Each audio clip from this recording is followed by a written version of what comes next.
Welcome to your teacher classes. और आज हम लोग बच्चों प्रश्नावली 10.4 को बनाएंगे क्लास 7 का। क्वेश्चन नंबर 8 क्या कह रहा है? 12% वार्षिक ब्याज की दर से कौन सा धन 5 वर्षों में 400 रुपए हो जाएगा। ठीक है, तो इस प्रश्न में दर जो है वह 12%, समय 5 वर्ष दिया हुआ है। तो पहले हम क्वेश्चन को देख लेंगे कि इसमें क्या दिया हुआ है और क्या निकालना है। तो दर जो है बच्चों यहाँ 12% दिया हुआ है, समय जो है यहाँ 5 वर्ष दिया हुआ है, और कह रहा है कौन सा धन 400 रुपए हो जाएगा। मतलब कोई धन है जिस पर ब्याज लगा है 5 साल तक 12% का, तो वह 400 रुपए हो गया। यानी मिश्र धन जो है वो 400 रुपए दिया गया है। और कौन सा धन, यानी कि हमें मूल धन जो है बच्चों क्या करना है, मालूम करना है। तो चलिए हम लोग इसको हल करते हैं। तो चलिए हम लोग इस प्रश्न को हल करते हैं। देखिए बच्चों, जब भी हमें मूलधन नहीं दिया हुआ रहता है, ठीक है, ज्यादातर प्रश्न में, तो मूलधन हम कितना मान लेते हैं बच्चों। मैंने पिछले वीडियो क्लास में भी प्रश्न को हल करते समय बताया था कि मूलधन हम क्या मान लेते हैं बच्चों, 100 रुपए मान लेते हैं। ठीक है, तो हम यहाँ पे प्रश्न में उत्तर में हम लोग लिखेंगे माना कि मूल धन, ठीक है, हम मान लेंगे कि माना कि मूलधन कितना है बच्चों, 100 रुपए। ठीक है, माना कि मूलधन जो है वह 100 रुपए है। तो इस 100 रुपए पे हम 12% वार्षिक ब्याज की दर से 5 वर्ष के लिए हम क्या निकाल लेंगे, इसका ब्याज निकाल लेंगे। ठीक है, तो ब्याज का सूत्र बच्चों मैंने बताया था आप लोग को। ब्याज का सूत्र क्या होता है बच्चों, मूलधन। ब्याज का सूत्र क्या होता है, मूलधन गुना दर गुना समय। ठीक है, मूलधन गुना दर गुना समय बटे 100। ठीक है, यह ब्याज होता है। तो हम 100 रुपए पे ब्याज निकाल लेंगे। तो ब्याज बराबर मूलधन हमने 100 माना, 100 गुना दर कितना है 12 और समय कितना है 5। ठीक है, तो ये हमने मान लिया और हम इसको इस तरह से बटे 100 लिख देंगे। ठीक है, इसके बाद हम क्या करेंगे, ये देखिए 100 और यह 100 कट गया। ठीक है, तो ब्याज हमारा कितना हो गया बच्चों, ब्याज हो गया हमारा 12 गुना 5। ठीक है, तो यह कितना हो गया, 12 गुना 5 हो गया हमारा 12 पच्चे 60। ठीक है, तो ब्याज कितना बच्चों हमारा निकल गया, 60 रुपए। तो बच्चों ब्याज हमारा जो है वह 60 रुपए निकल गया। ठीक है, मूलधन कितना हमने लिया था, 100 रुपए, और ब्याज कितना हो गया, 60 रुपए। तो बच्चों हम लोग यहाँ पर क्या करेंगे, मिश्र धन निकाल लेंगे। मिश्र धन कितने पे, मूलधन 100 रुपए था और ब्याज हो गया हमारा 60 रुपए। तो हमारा मिश्र धन कितना हो गया बच्चों, 160 रुपए। ठीक है, 160 रुपए। अब हम लोग देखिए इसको आगे किस प्रकार हल करेंगे। देखिए, जब 160 रुपए मिश्र धन है, हमें मूलधन निकालना है, तो हम यहाँ लिखेंगे 160 रुपए जब मिश्र धन है। ठीक है, 160 रुपए जब मिश्र धन है, तो हमारा मूलधन कितना था, 100 रुपए। ठीक है, देखिए यहाँ पर 160 रुपए मिश्र धन हमने निकाला और हमारा मूलधन कितना हमने लिया था, 100 रुपए। तो जब 160 रुपए मिश्र धन है तो मूलधन 100 रुपए है, तो हमें 400 रुपया मिश्र धन दिया हुआ है प्रश्न में। तो जब 400 रुपया मिश्र धन है तो हमारा मूलधन, ठीक है, यह 100 रुपया क्या था बच्चों, मूलधन। ठीक है, यहाँ पे लिख लीजिएगा, यह हमारा 100 रुपया क्या था, मूलधन था। ठीक है, तो 160 रुपए जब मिश्र धन है तो 100 रुपया मूलधन है। ठीक है, तो 400 रुपए जब मिश्र धन है तो मूलधन हो जाएगा बच्चों हमारा 100 बटे यह 160 नीचे आ गया, 160 गुना 400। ठीक है, एक शून्य से यह शून्य कट गया और 4 से ये 16 4 बार में और 40 10 बार में, फिर 2 से 4 काटेंगे 2 बार में और यह 5 बार में। तो देखिए हमारा कितना आ गया उत्तर, तो हमारा आ गया मूलधन कितना आ गया, मूलधन। ठीक है, मूलधन हमारा आ गया 100 गुना 5 बटे 2। ठीक है, तो 100 में 5 से गुना करेंगे कितना आ जाएगा बच्चों, 500 बटे 2। 500 को काटेंगे 2 से तो आ जाएगा हमारा 250 रुपए। यानी कि 250 रुपए क्या निकला बच्चों, मूलधन निकला। इस प्रश्न का उत्तर क्या निकला, मूलधन हमारा 250 रुपए, जिस पर 5 साल तक 12% ब्याज लगा, तो वह कितना हो गया, 400 रुपए। ठीक है, चलिए अब देखते हैं बच्चों क्वेश्चन नंबर 9। कितना धन 5% वार्षिक ब्याज की दर से 8 वर्षों में 560 रुपए हो जाएगा। ठीक है, तो जो प्रश्न हमने अभी प्रश्न 8 बनाया बिल्कुल उसी से मिलता जुलता यह प्रश्न 9 भी है। ठीक है, तो पहले इसमें जो दिया हुआ है हम उसको नोट कर लेंगे। तो देखिए बच्चों, 5% वार्षिक ब्याज की दर, तो दर हमारा कितना दिया गया है बच्चों?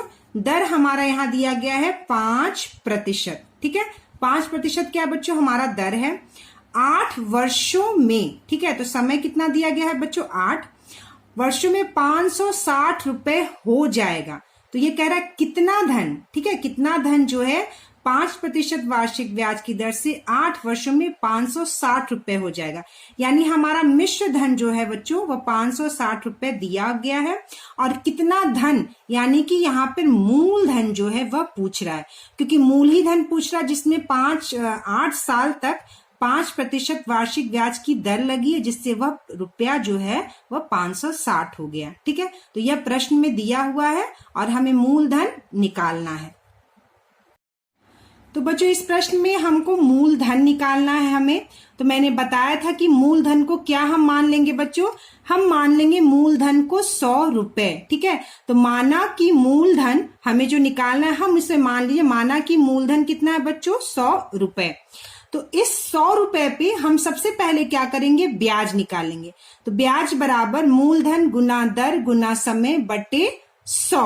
ठीक है, तो यहां पर मैंने लिखा है, देखिए ब्याज 100 रुपए पे पहले हम ब्याज निकालेंगे। तो 100 रुपया मूलधन, यह जो मूलधन है हमने जो 100 माना यहाँ मूलधन लिख लिया। दर कितना है बच्चों? हमें 5 दिया हुआ है। समय कितना है? 8 और बटे हो गया यह 100। यह 100 इस 100 से कट गया, 5 गुने 8 बराबर 40। तो हमारा ब्याज कितना निकल गया बच्चों? ब्याज हमारा निकल गया बच्चों 40 रुपए। ठीक है, तो 100 रुपए मूलधन पे हमारा ब्याज निकल गया 40 रुपए। तो हमारा मिश्र धन, जो हमारा यह मिश्र धन है, वह मिश्र धन कितना हो गया बच्चों? 100 रुपए प्लस 40 रुपए बराबर 140 रुपए। तो हमारा मिश्र धन निकल गया 140 रुपए। कितना? 100 रुपए मूलधन पे 40 रुपया ब्याज लगा, तो मिश्र धन हो गया हमारा 140 रुपए। तो चलिए इसको हम लोग देखते हैं। मिश्र धन कितना हो गया बच्चों? हमारा 140 रुपए। तो देखिए मिश्र धन जब 140 रुपए है तो हमारा मूलधन कितना है बच्चों?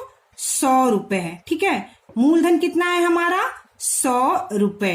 देखिए हमने यहाँ पर मूलधन जो है वह 100 रुपए लिया है। ठीक है, यहाँ पर देखिए मूलधन हमने 100 रुपया माना था, तो उसका मिश्र धन हमारा 140 रुपए निकला था। ठीक है, तो उसी प्रश्न को हम यहाँ पे रख के कि मिश्र धन जब 140 रुपए है तो मूलधन 100 रुपए है, तो मिश्र धन जो है यहाँ पर, मिश्र धन जो है जब 560 रुपए है तो मूलधन हमारा कितना हो जाएगा बच्चों? मूलधन हो जाएगा हमारा 100 बटे 140 गुना 560 रुपए।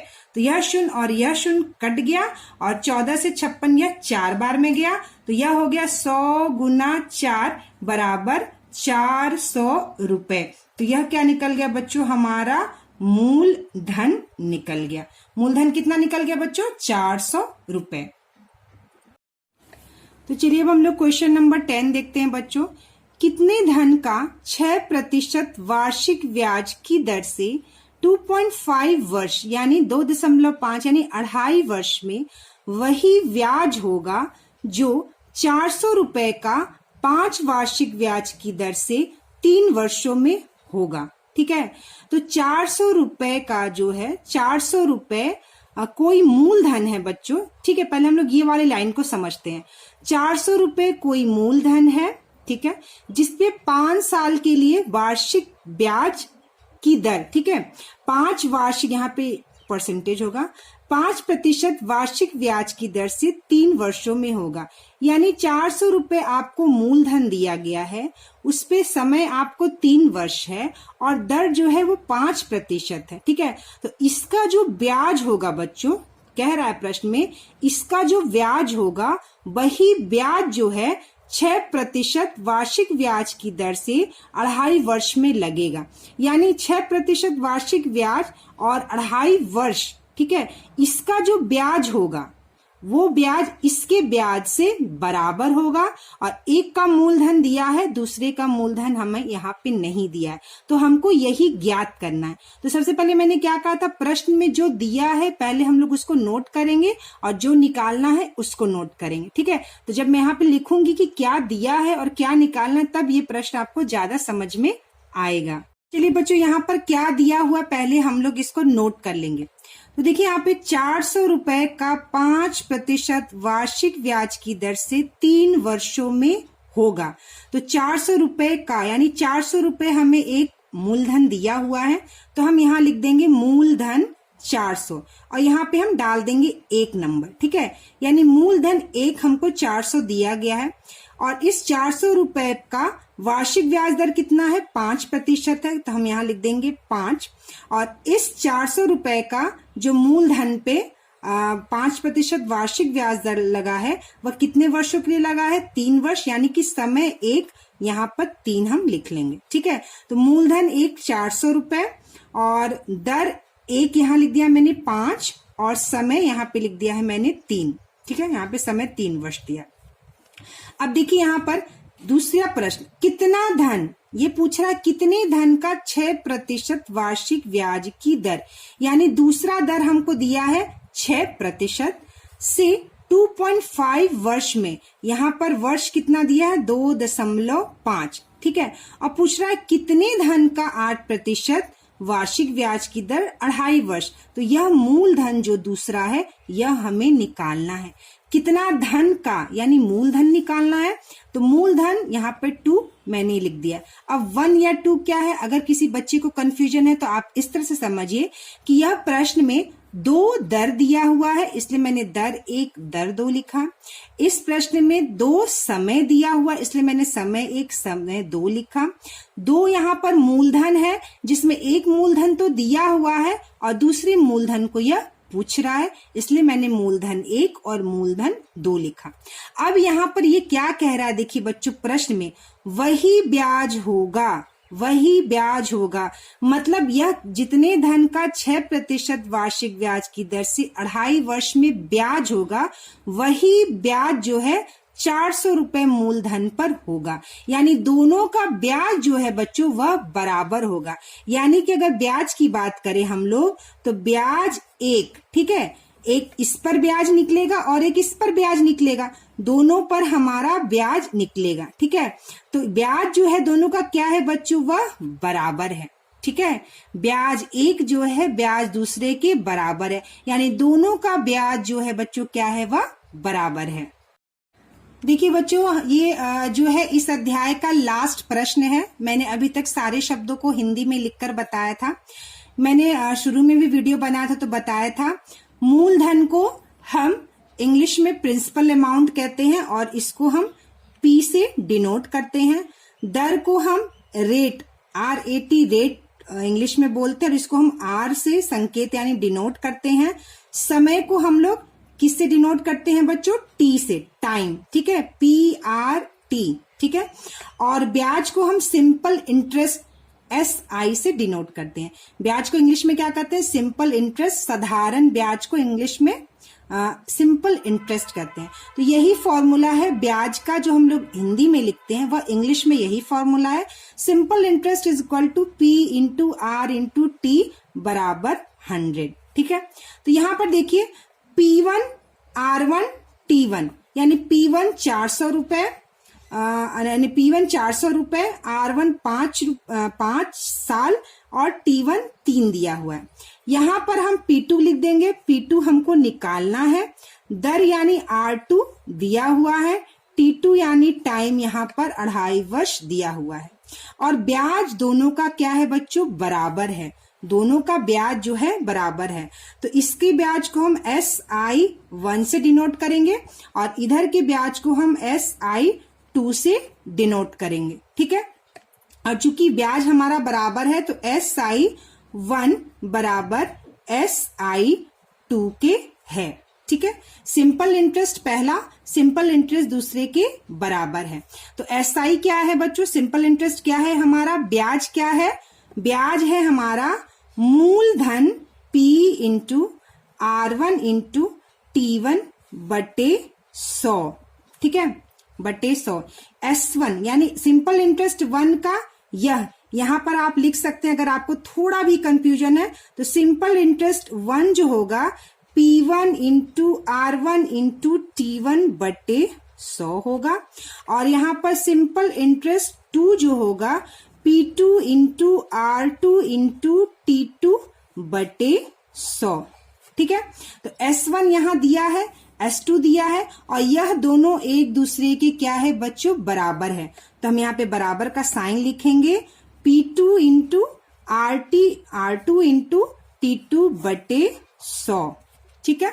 ये हम लिख लिए, क्योंकि सिंपल इंटरेस्ट पहला जो है वह सिंपल इंटरेस्ट के दूसरे सिंपल इंटरेस्ट के बराबर है, यानी दोनों का ब्याज बराबर है। तो दोनों का ब्याज लिखकर हमने क्या कर दिया बच्चों, बराबर का चिन्ह लगा दिया। अब P1 कितना दिया हुआ है बच्चों, हम लोग इसको ऊपर से नोट कर लेंगे। P1 हमारा दिया हुआ है 400 गुना R1 दिया हुआ है हमारा 5 और T1 दिया है हमारा 3, और हम लिख देंगे बटे 100, बराबर का चिन्ह। P2 हमें निकालना है, हमको नहीं पता। R2 दिया हुआ है 6 और T2 दिया हुआ है 2.5 बटे 100। तो देखिए बच्चों, इसका ऊपर का क्रॉस मल्टीप्लीकेशन इससे और इसका इससे क्रॉस मल्टीप्लीकेशन होगा, और इसको हम इस तरह से क्या करेंगे बच्चों, लिख लेंगे। तो 400 गुना 5 गुना 3 गुना 100 बराबर 100 गुना P2 गुना 6 गुना 2.5। इस तरह से क्या करना बच्चों, हम लोग ने लिख लिया 400 गुना 5 गुना 3 गुना 100 और बराबर का चिन्ह है 100 गुना P2 गुना 6 गुना 2.5। इस तरह से हमने क्या कर लिया, लिख लिया, और यह 100 क्या हो गया बच्चों, कट गया, ठीक है। इसके बाद हम क्या करेंगे, इसको लिख लेंगे 400 गुना 5 गुना 3 बराबर P2 गुना 6 गुना 2.5। तो P2 की वैल्यू क्या हो जाएगी बच्चों, यहाँ से P2 हो जाएगा, P2 बराबर 400 गुना 5 गुना 3, ठीक है, और 6 गुना 2.5 हम यहाँ लिख देंगे। क्यों, ये कैसे हो गया, P2 में देखिए गुना है इधर 6 में 2.5 का, यानी P2 के नीचे क्या है, 1 है। P2 का गुना 6 गुना 2.5 बराबर 400 गुना 5 गुना 3। तो इस तरह से हम इसको लिखते हैं। तो चलिए हम लोग बच्चों P2 का मान हल करते हैं। यहाँ पे 2.5 दिया हो गया। सबसे पहले क्या करेंगे, इस दशमलव को हम लोग हटाएंगे। तो इस दशमलव को हटाने के लिए हमें नीचे 10 से भाग देना होगा। अब हम इसको लिखेंगे P2 बराबर 400 गुना 5 गुना 3, और यह 10 को क्या करेंगे बच्चों, ऊपर लेके चल जाएंगे। यह 10 जो है ऊपर चला गया और नीचे बच गया 6 गुना 6 गुना 25, क्योंकि ये दशमलव हमने हटा दिया है 10 का भाग देके, और यह 10 जो है ऊपर चला गया और नीचे बच गया 25, ठीक है। तो हम 5 से 25 को 5 बार में काट दिए, 5 से 10 को 2 बार में काट दिए, और 3 से 6 को 2 बार में काट दिए, ठीक है। 2 से और 2 हमारा यह कट गया, तो यह बच गया हमारा 400, ठीक है। तो P2 हो गया बच्चों हमारा 400 रुपए, यानी कि दूसरा मूलधन कितना निकल गया बच्चों, हमारा 400 रुपए, ठीक है।